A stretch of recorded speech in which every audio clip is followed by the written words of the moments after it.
Hello again, everybody, and welcome to Wednesday, May 13th, and our class for today. What I wanted to do was to go over the bell hooks book chapter with you all, and hopefully that will help inspire even deeper reflections on how that chapter relates to the film Atlantics, which we will be covering in our discussion board this afternoon. So let me go and start from the top. Please have that PDF file open and have something to take notes with, because you'll want to note some of the comments I make.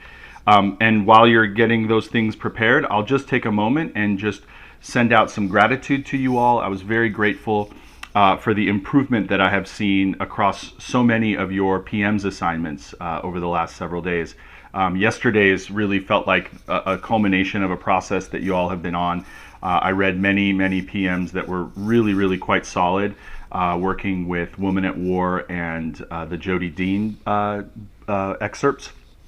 And I just hope that trajectory continues on into the writing assignment at the end of this week. I think that if that progress continues, y'all will be in very good standing for that assignment. So let's go right into the bell hooks chapter. Once again, as I mentioned in my email, and I want to preempt any issues with this moving forward, bell hooks, her pronouns are she, her, so please make sure that that's the case.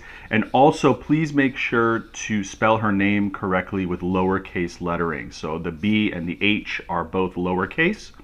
So, bell hooks, love as the practice of freedom.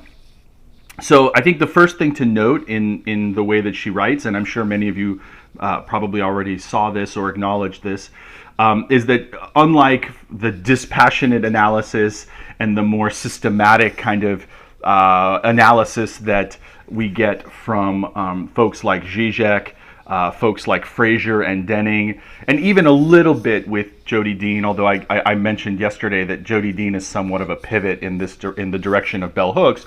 Bell hooks is really the culmination of that pivot into being much more emotional, spiritual, psychological in her writing, and really focusing on what is the appropriate orientation spiritually, emotionally, and psychologically for organizing politically to change the world, not simply to just analyze it. And so she starts with this very interesting turn of phrase, talking about the left having failed to acknowledge the needs of the spirit. And here it's very important to disentangle this from any kind of religiosity per se, and it's just more the kind of metaphysical sort of properties of human life that she's referring to here. She's not advocating a particular religion or whatnot, but she's actually talking about the metaphysical needs that we all have that are important to carry on with the kind of activism that we would like to engage in.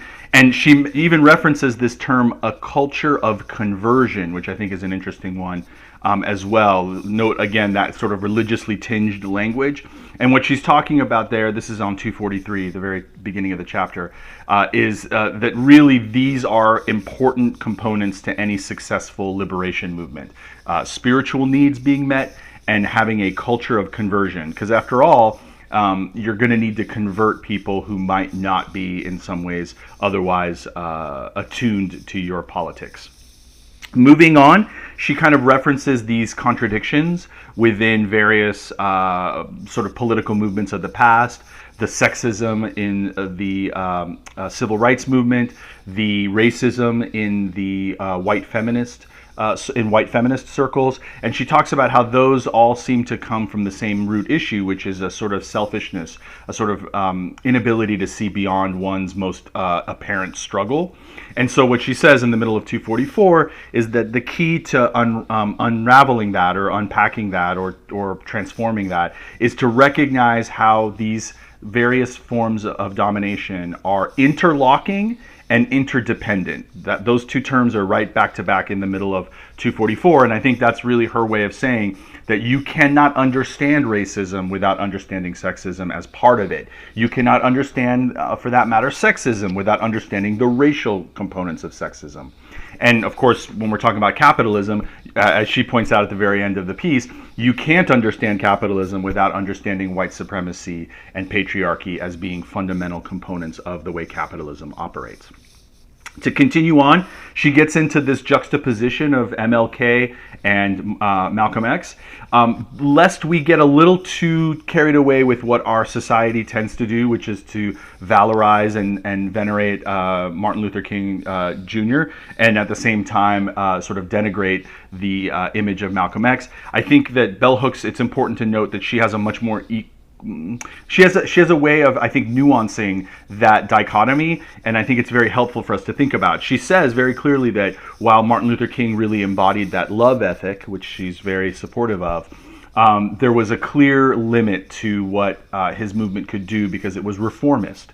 It was not revolutionary. It was ultimately trying to make changes within an existing system as opposed to changing the system itself, which is what she credits Malcolm X and Black Power for doing and thinking through. But what she says ultimately, as you all know on page 245 in the middle, is that neither one could ultimately do this on their own. What needed to happen was an integration of what she calls the love ethic, which is clearly referring to the Martin Luther King Jr. version of things, with a vision of political decolonization. And that's where she's, I think, crediting Malcolm X. And what she says is bringing those two together would actually be the blueprint for eradicating black self-hatred. And this concept of self-hatred is extremely important and really runs through the rest of the chapter as really what she's looking to eradicate and looking to address. Because ultimately, I think her argument is when one is saddled with or riddled with self-hatred, it is very difficult, if not impossible, to ultimately liberate oneself and others. And she goes on to say that, you know, it's that the tragedy of that loss of not having those two integrated that really left black folks, and I would say society at large, with a sense of despair coming out of, and anguish coming out of the 60s and 70s. And what you end up with, as she points out at the bottom of 245, is this sort of black masculinist focus on hardness and toughness. Of course, Moonlight comes to mind, right? And what she's saying is problematic about that is it doesn't allow for the kind of healing catharsis that would come from truly acknowledging one's grief and despair over that loss. And I think that's obviously something to think about when we are thinking about the movie Atlantics, right? How does one process grief and loss? And what she says, I think this quote at the top of 246 from Joanna Macy is very important when she mentions a very practical concern that really when one is kind of repressing or shoving down anger or frustration or grief or sadness, what one is doing is expending energy. I mean, I think this term is very important, that the energy expended in pushing down despair is really what then gets diverted from the cause, from the struggle. And that energy really saps away the ability to then form a collective movement for liberation. And I think that's an important concept. Moving on, she gets into talking about our society and our mischaracterization of love in some ways. She talks about the Thomas Merton idea that we live in a consumer capitalist, competitive consumer capitalist society wherein love is a business deal. I'm thinking you all can probably already see the connections between that concept and one of the relationships in the film Atlantics, a failed one at that. And so, this idea that love is a business deal, I mean, we like to think that that's not the case, but even like the way that our dating circles are set up is often in this kind of quid pro quo, what can you do for me and I'll give you in exchange sort of mindset of how we approach romantic and sexual love in our society. She mentions this idea from Peck about the decision to love or the choice to love, which of course she says Martin Luther King really embodied. And then she comes back again to talking about what was so special about this idea of love for the purposes of politics. This is 247. And what she says is that what love does is it bridges this gap between those who are like down for the cause and those who might otherwise be down for the cause, but those who are, they cannot be because they are consumed by feelings of self-hatred, right? She talks about people who are so trapped in their own sort of just trials and tribulations and awfulness of what they're going through, including their own self-hatred, that they can't even hear the message that's available to them. And what she says is the only way you can reach those people is through love, because then they will feel motivated to be part of what she calls personal and political recovery.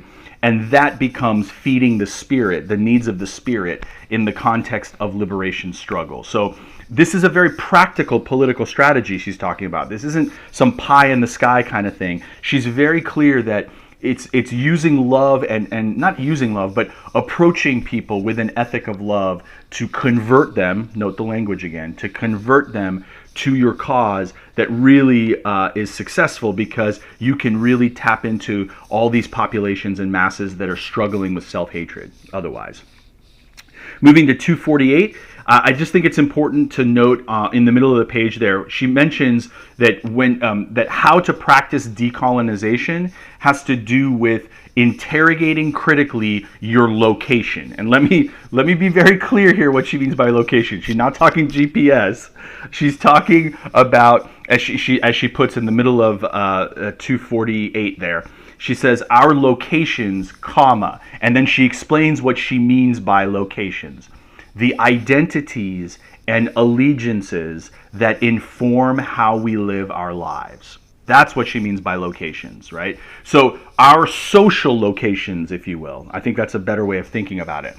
Our social locations are those interlocking, interdependent identities that form who we are, our race, gender, sexuality, nation, class status, ability status, etc. All those various things about ourselves, and how we ally ourselves, our allegiances, that then inform how we actually go about living our lives. Because we can have all the identities of a certain type and then still, for whatever reason, make allegiances with those that would otherwise oppress us, right? And so it's thinking about the combination of identities and allegiances together that form what she calls our locations. And when we critically interrogate those locations, then we have a chance. We have the chance of starting on the process of what she calls decolonization.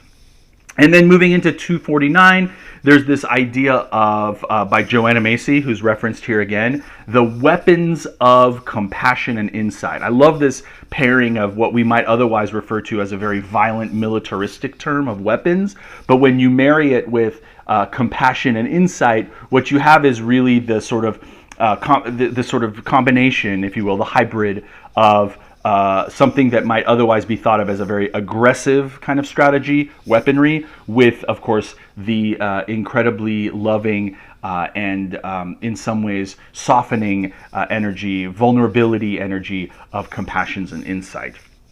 And that brings us to the last page on 250.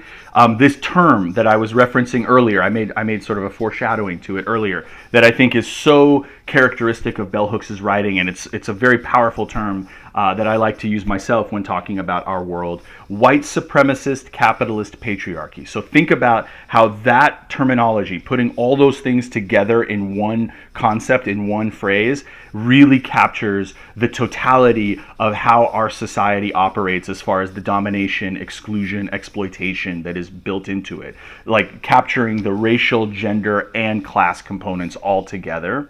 And then ultimately she leaves us off by saying what we really need is not resistance. We need to go beyond resistance and move to transformation. And of course, if nothing else, Atlantics is a film of transformation, right? All the way through to the very last shot. So I leave you there, and I look forward to us talking about the film in our discussion board.